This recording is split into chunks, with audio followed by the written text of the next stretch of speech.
I have a background in agriculture through my family. My father was managed farms and had a meat plant, and his father was in the grain business, had grain elevators, and so it goes way back, quite a few generations. Being on the farm was a good opportunity for me to connect that with nature. I spent hours sometimes dreaming on a cloud, trying to figure out how to make that elusive color of a cloud. It's not white, it's not blue, it's not brown, it's something somewhere in between all of those things. And I had one really good art teacher during that period. I think it was about 14 or 15.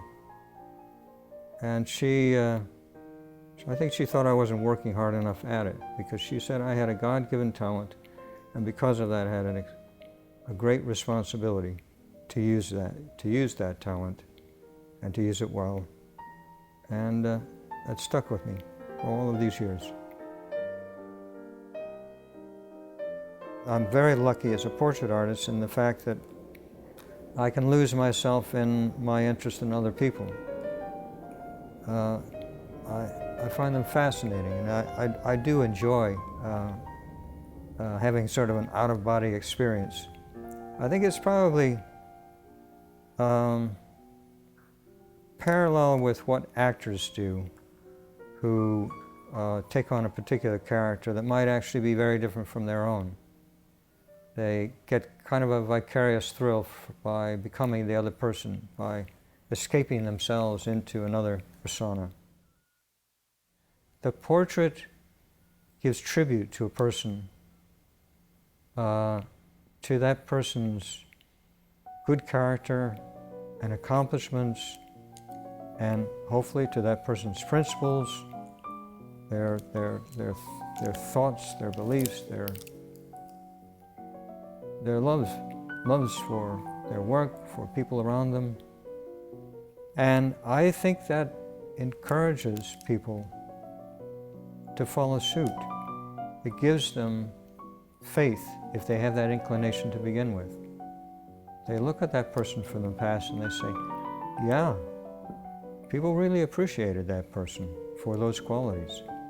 And maybe if I keep at it, in some way or other, I'll be appreciated in the same way. I like to think that portraits encourage people to be good people and to accomplish good things. I inherited from my father a great respect for people in various food producing industries. I sense in the livestock industry that people are always tinkering with it, trying to find a new way, and also in looking for the subtle nuances within that world. And they have the audacity, I guess, to meddle with nature and deal with this thing that's called selective breeding. And art is a nature too. If an artist is true to himself, he is following his own nature and asserting a certain influence in the same way. The livestock industry has to be one of the most important things, if not the most important thing in life. What could a person do that means more than that, to provide food for the world?